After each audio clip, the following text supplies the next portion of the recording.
I named my imposter syndrome, so she's called Izzy.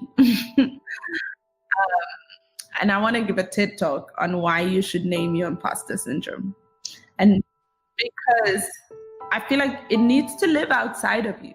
Because if you can't differentiate your thoughts from Izzy's thoughts or whoever your imposter syndrome is, then you start to confuse the two. So now I'm able to have a thought and be like, oh, that's Izzy. Okay, girl, how you doing? Oh, you back?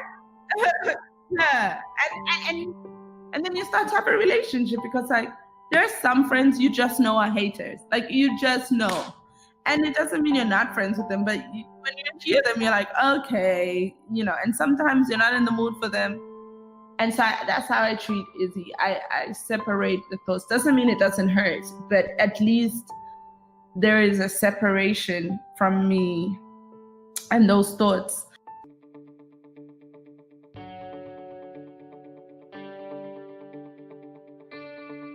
Thank you for tuning in to IPU Podcast, a show about business owners, philanthropists, and influencers from the African diaspora. I am your host, Jay Tessie. Hello, IPU listeners. Welcome back. Sorry we've been gone for a week, but the wait was worth it because I have a really, really great guest for you guys. This chick is doing her thing. I mean, she is changing what we call artpreneur. Her name is Kemiyondo. She is an actor, a director, a writer, as in there's really nothing this chick is not doing in Hollywood. Without further ado, welcome to the show, Kemi. How are you doing? Thank you so much for having me. Oh, the pleasure's all mine. I'm just glad that we made this happen. Yeah, you're busy doing all kinds of crazy stuff. Like, I'm so excited to have you on here.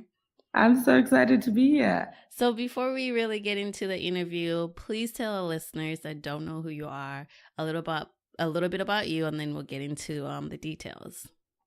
Cool. So I called myself an entrepreneur because I felt like there was no term that encompassed everything that I did. And I felt like as a woman, and especially an African woman, I was always being forced to choose one thing. And so some people to this day only know me as an actor, or they only know me as a director, or they only think I started Akadope, but they weren't fully aware that I did all these other things. And so I decided to coin a term, entrepreneur. So if we think of an entrepreneur as someone who's willing to risk a loss to make different businesses, I think that I'm willing to make a loss to make change through art. And you're definitely making that change. Thank you. Let's talk about your short film, Kyenvu. Yes. I'm in love with that movie. Like, you don't understand. Like, I'm a fan. I watched it and I was so invested in your character. Like, it was almost like real to me. So, how did this whole idea come about? What inspired the film? So in 2016, Uganda had a miniskirt ban. And so they started banning miniskirts. But what that did is that it started to empower men to put the law into their own hands. And so we had a spike in sexual harassment cases. And this often happens when we put the onus on women for rape. So you see it with Me Too movement. They blame, why was a woman going to that casting director's couch? Why was she having dinner? And it's always the female's fault. It's never the rapist's fault. Where if we just look at the facts, the only one thing that is universal in all these stories is rapists. So rapist cause rape, that's it. So I really wanted to explore that story, but something I've always struggled with, because I do tend to tackle a lot of difficult topics, is I never want to contribute to this idea of African stories as we're always struggling, or we're dying, or we're sad. You know, every film that comes out is just always a tragedy. One thing. And so I kind of wanted to write a story that dealt with our issues, but also showcased our beauty, showcased our humor, showcased the difference in religions. You know, something as small as seeing a Muslim woman in a taxi to me, that showcases our Uganda. Something I love about Uganda is like Muslims and Christians is not even an issue. No, not at all. When I came to America, I was so confused. Like, I always go to my friend's house for Ramadan, for Eid, the celebrations, and like they come for Christmas. It's never a big issue. So there were certain things I just love about Uganda that I wanted to showcase. I don't believe anything has to be one thing. So in the same way that I don't think I have to be one thing, I don't think a film has to be one thing. And so I wanted to write a love story set at a taxi rank because I'd never seen that. And I thought that, it's okay to have fun with a film, even though it's dealing with a difficult topic. And honestly, I feel like only you could have pulled that off because, yes, it was tackling such a big issue. But at the same time, it was so well done. And it was like the humor was right on point. But at the same time, you still got the point across. We still got the idea of what you were putting across. But it was so funny. And speaking of the text, and I love that you used Ugandan actors in there. Yes. Did you know all those people? Like, how did you get connected? No. So that's another thing. I was set out to have not just Ugandan actors, Uganda crew and actors. Oh, wow. So it's 100% cast and crew by Uganda, because I feel like whenever films were done in Uganda that were supposed to do really well, they always used we brought in someone from Kenya. That was a selling point. Oh, we brought in someone from the UK. I'm like, that's nothing to be proud of. Right. Like, we should not be showing off that we cannot find talent within. And so with Akadope, just recap, Akadope is a platform I started to showcase local talent in music. But one thing I learned about that is that to this day, Akadope is still going on. Like, there's another one happening in 2 weeks. We've never run out of artists. And I remember a musician telling me in the second rendition, like, oh, this won't go past 5 months. You'll run out of artists. And I was like, we'll see. And so the most vital lesson Akadope taught me is, if you look, you will find. Like, don't let what you can't see in front of you stop you from looking. So actually, no, I only knew one person in the film industry. And I was like, who's the best editor? Who's the best cinematographer? Who's the best sound person? And I literally walked up to these people who had no idea who I was. And I was like, I want to shoot this. I wanted to have a full cast and crew Ugandan, and I want this to be our business card. Please read the script. That's literally. Now, did you get any pushback with the script itself? Because, you were pushing some envelopes in that movie. Yeah. Did I get pushback before I made it or after? Both. Before for the actors, there are some scenes in there. Yeah. I'm like, oh, she did this in Uganda, and they were, you know what I mean? Like, so how was that experience? I didn't get any pushback during, because I think everything was so fragmented. So we shot the taxi scene. So even the people who were in it didn't know the full ending scene. You see, so the only people who knew about the shower scene was me, Michael, and my crew.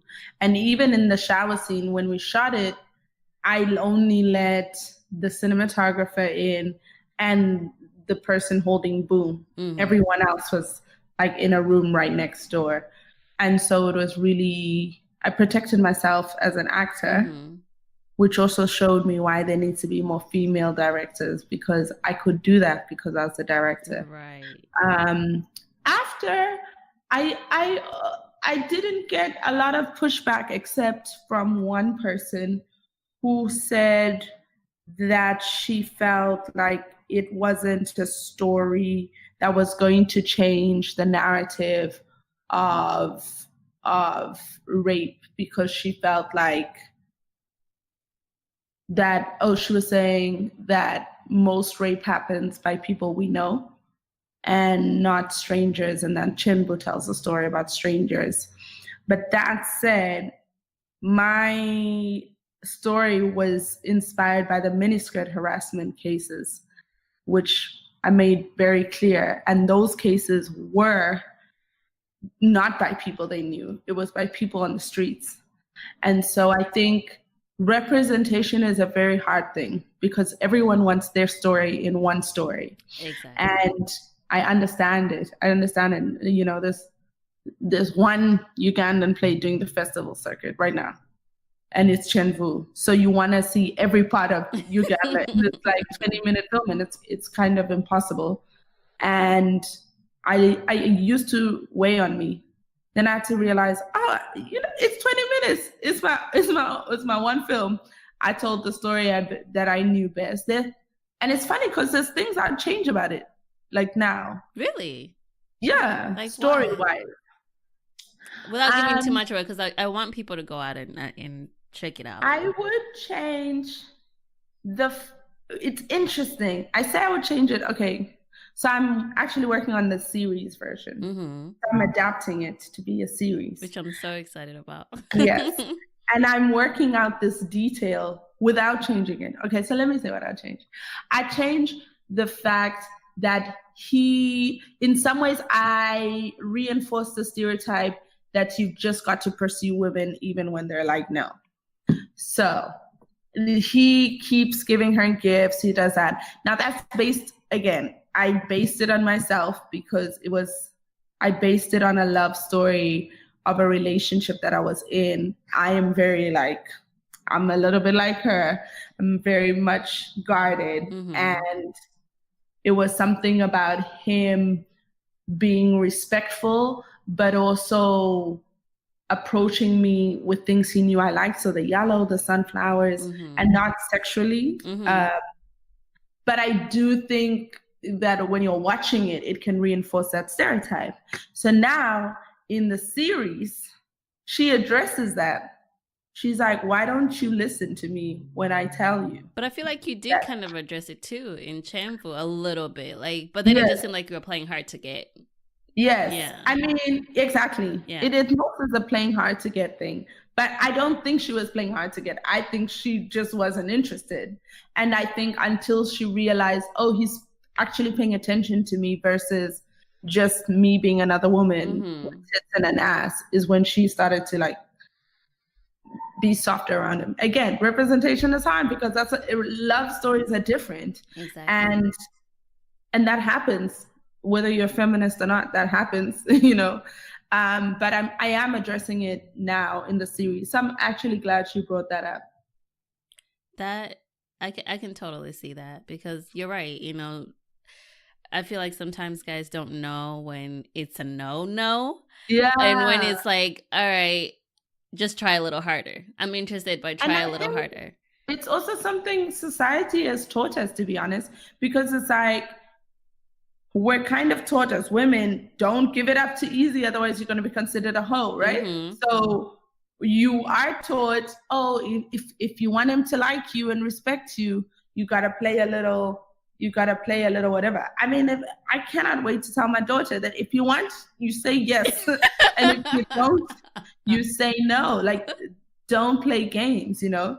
So I think, yeah, it's interesting to think about how society plays into relationships and how, I mean, even now in a post Me Too, and I say post Me Too not in the sense of we're post rape, but mm-hmm. post hashtag awareness. Mm-hmm. I feel like dating has changed, it's really interesting to see and witness it as a single woman in these streets.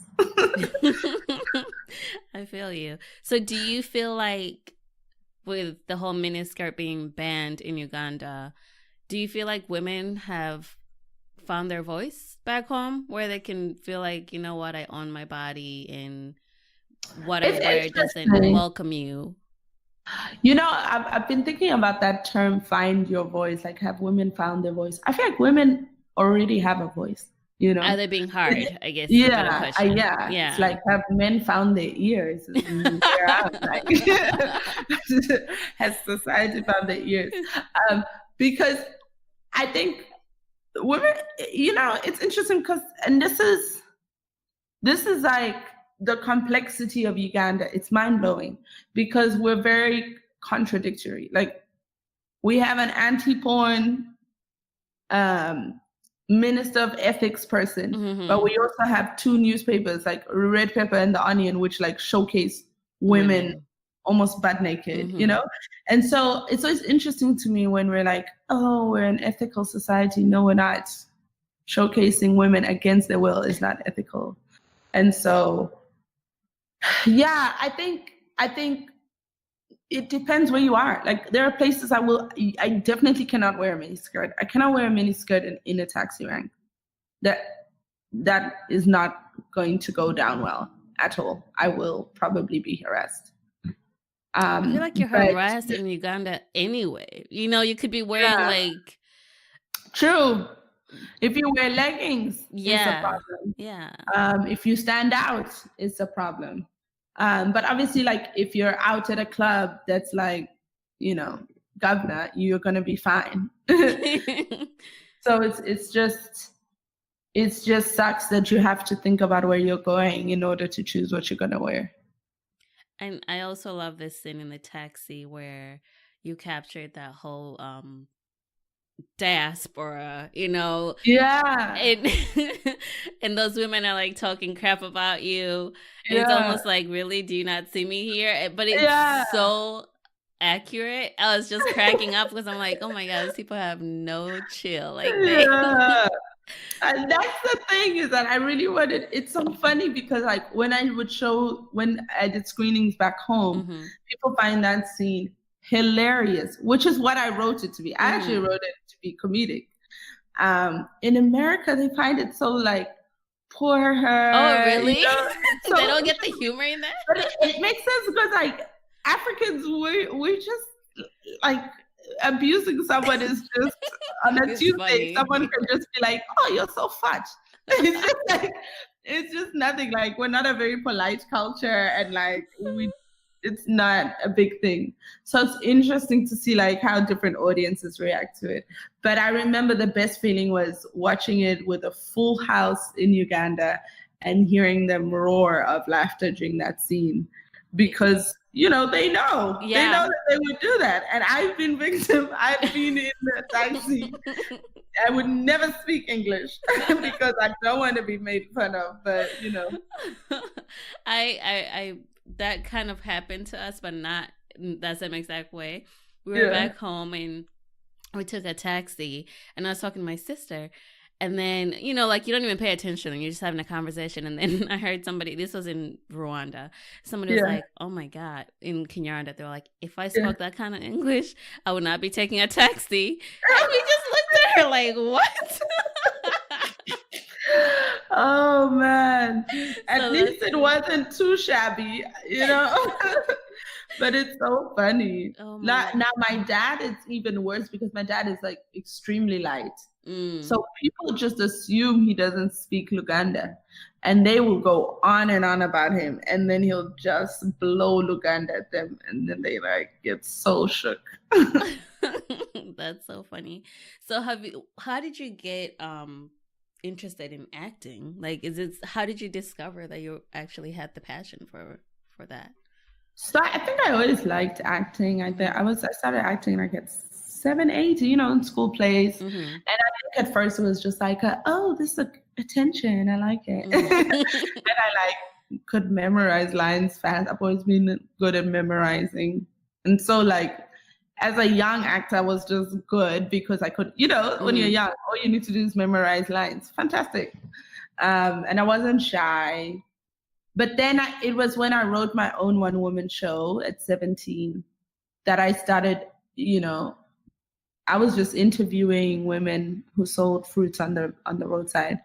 And then I started writing this piece that ended up becoming a very like gender positive, empowering, feminist piece. And then seeing the effect it had on the audience, I was like, oh, okay. I got something here. So there's something deeper than just attention and so then I continued it. Then I continued writing and acting. Then I went to grad school in San Francisco. And then I continued, but it's interesting because lately I feel more connected to my writing than I do my acting. Yeah.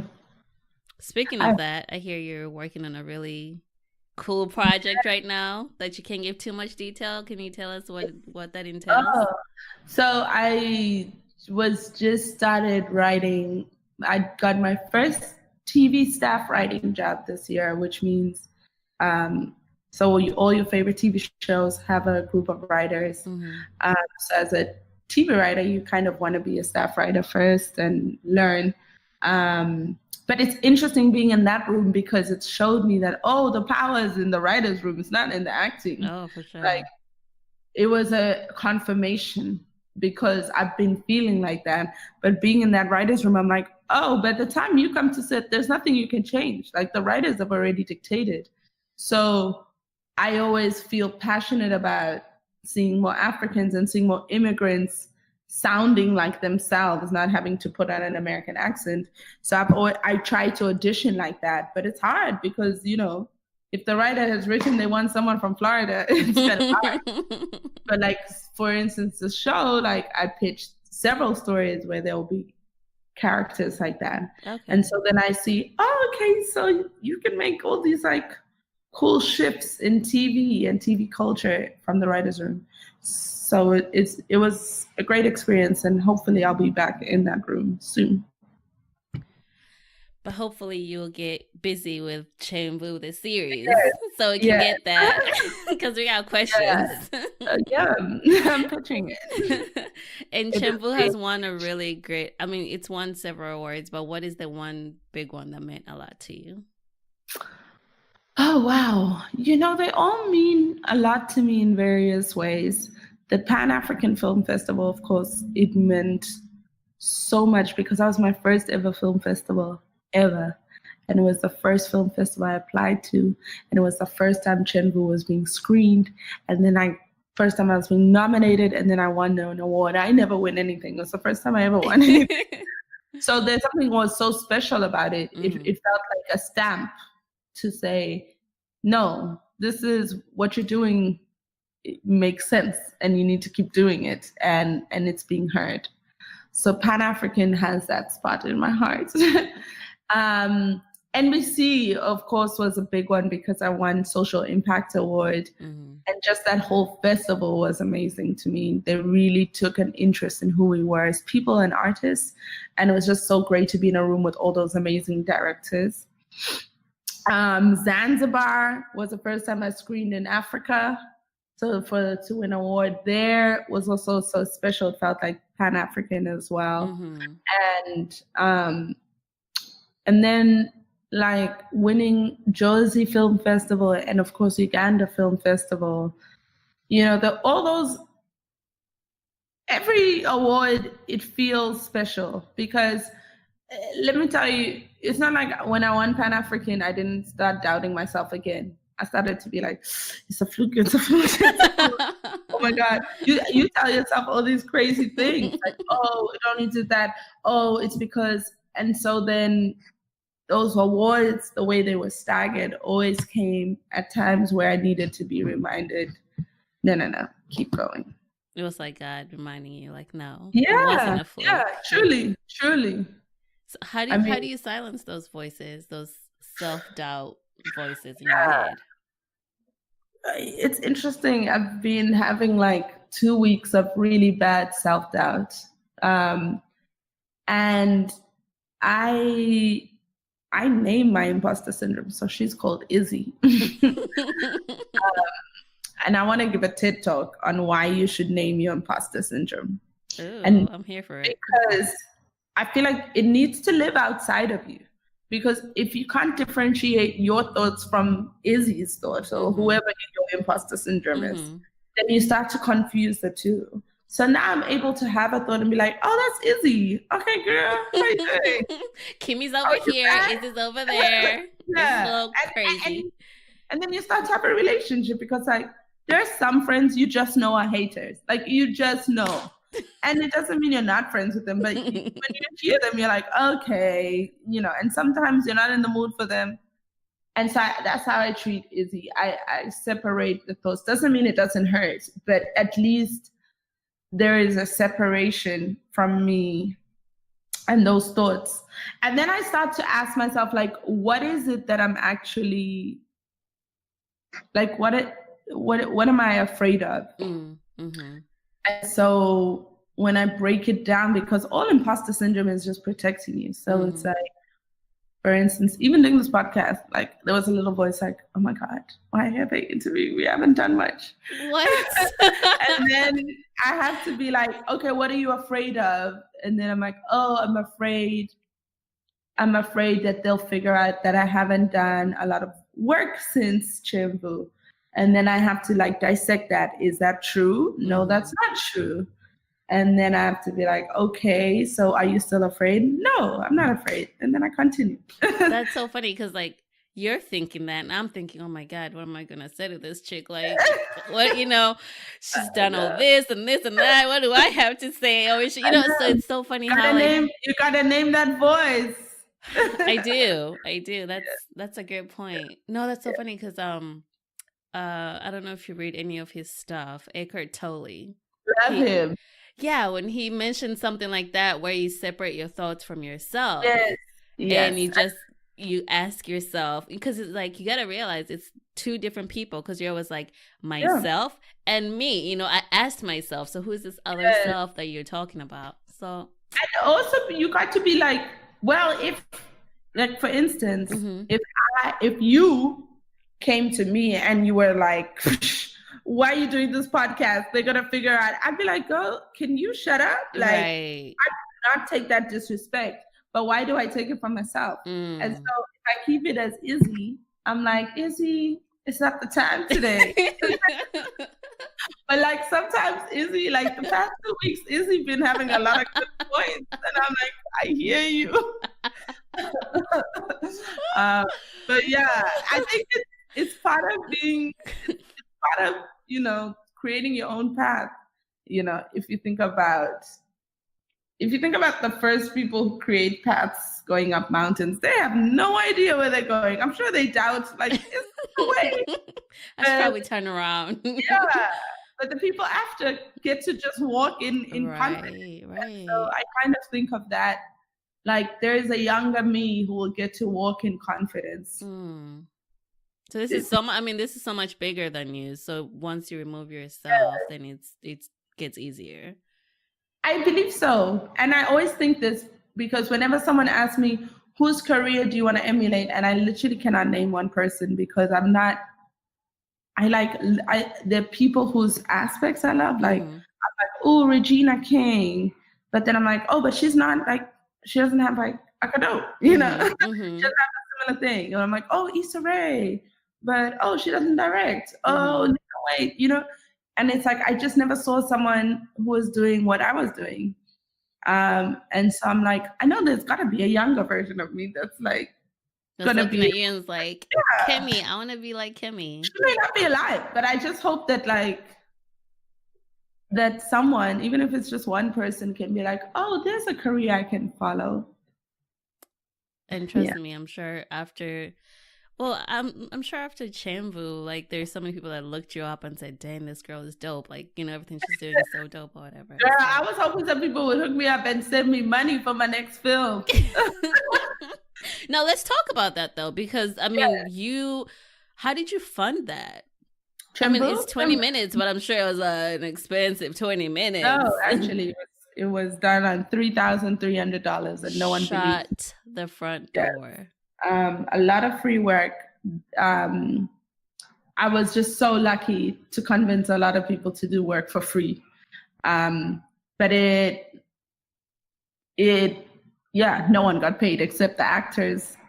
The only people got paid were the actors and the assistants. Like anyone who didn't have like a title role that wasn't gonna get like, because no one's gonna be like, who was the assistant on that? But like the editor didn't get paid, the cinematographer got paid, editor didn't get paid, scoring didn't get paid, sound didn't get paid, I didn't get paid.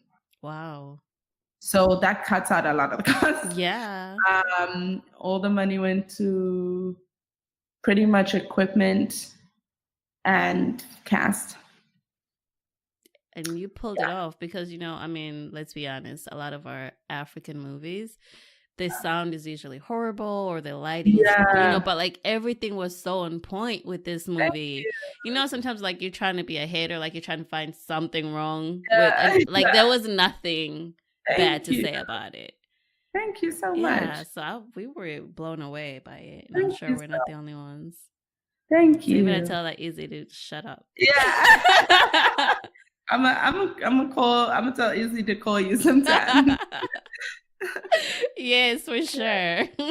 Now, have you always had your parents' support, being African parents in the African community? I think I just struck lucky with my parents, but I'm learning like God's favor was upon me. First of all, I'm the last born. Okay. And my brothers are both very brainy people. Mm-hmm. So I feel like, if I was the firstborn, they might have been like, But I feel like, my brothers, they knew at least 2 of them were going to be successful.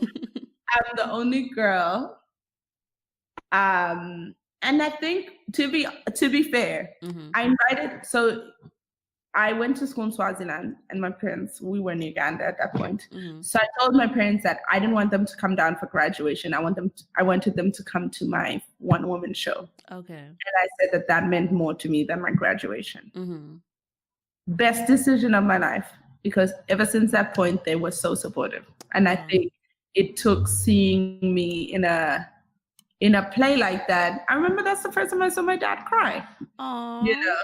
And I think seeing the audience's reaction to that play, I think, as African parents, what they consider plays is like clowns. But I think they got to see like, this is a little bit, it's like what we do, but with theater. Right. Because they're also in the social, like my dad is an HIV/AIDS world specialist, and my mom works with orphans and vulnerable children at that time. So I think they saw, she's doing what we do, but in a different way. So I've been so blessed that they have always been. I would not be an artist if it wasn't for them. Literally, literally, I would not have been able to do it. Wow, that's definitely a blessing, because African people, they're all about image and all that. So that's really why I'm passionate about doing this. And like in my goal and dreams of life, I want to shoot a film in Uganda every year, because I want it to be a possibility for people. And the other day, someone wrote to me and said that she told her dad she wants to be an actor, and that he had said my name, and was like, she said that she could then use it as a, like, yes, like her, and that made me really happy that that her dad could point to someone who was also Ugandan, and that dad knows my parents from university. Oh, wow. And so he can feel like, if my age mates allow it, maybe I can. I don't know if he will, but it was important to me to hear that story. I mean, you're opening doors. You're doing things that other people haven't done before, and you're doing it well too. Let's doing it and then not being successful, and then people are like, look what happened to her. Is that what you want? But you're actually successful, and not only that, you're like using that platform for something positive and creating awareness on a lot of issues that go, I don't know, it's almost like people don't want to deal with them, or we've lived with it for so long that it's become normal that it's like, and it's like you're the wake-up call that they need. Like it shouldn't be normal. Well, I'm so excited, Kimmy. I know you're busy and you gotta go, so please come back. Yes. I mean, I know you're working on a show, writing, and you're gonna work on this series for Kyenvu. Anything else in the horizon that we need to be watching out for? Yes, I'm trying to shoot a film in September, and so this film, I want all Ugandan cast, crew, and Ugandan financing. So if and Rwandans are Ugandans, if we're honest. East Africa, so, I feel like we're all one. I'll take their money too. So if you know any investors. It's been interesting because that's also a point I'm trying to make. I'm trying to show that we can we can not only just tell our stories, we can fund our own stories. Because I hope that with the success of that film, individuals who have money and companies will be like, oh, this is actually a lucrative place to make money and it makes sense. And then they'll start. But, no one wants to be a guinea pig. But with 40% there, I need 60% more. And how do people get in touch with you if they're interested? Yes, they should email my production company at Chemical Lab, KEMICALLAB @gmail.com. chemicallab@gmail.com. All right, people, you heard it here. I mean, this girl, you got to get with her because she's going places for sure. And then what are your social media platforms if people want to check you out? Yes, at Kemiyondo, but underscore between the Kemi and the Yondo. So KEMI_YONDO. On all platforms, Instagram. On all platforms. Oh. I said goodbye to Kemistry. She's gone. I used to use Kemistry. Awesome. Well, you always you're welcome here at any point. Thank you. Whenever you're promoting anything, come through. Yes. It's been a pleasure. Thank you. I'm definitely a fan. So listen, to all the listeners, y'all need to ask about her skincare routine because that's all I've been looking at this whole time. I'm like, I need the skincare routine. Girl, thank you. Yeah, your skin looks just fine to me. What are you talking about? That hair? She was like, oh, I don't look right. Because this is audio only, but we do the video part. And she's like, I just don't look, people say that, like, I just rolled out of bed, but they look on point. I didn't even get to talk about the fact that I'm a Lyft driver to make money in between gigs. Look at the bags. Tired. Girl, you look fine. You look blessed.